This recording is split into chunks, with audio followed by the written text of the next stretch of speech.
Welcome. Today, we're going to walk through how to invite friends to join a live video on Discord using your Android device.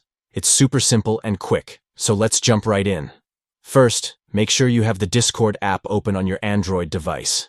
If you're not already logged in, do so now. Once you're in, navigate to the chat where you want to start your video call.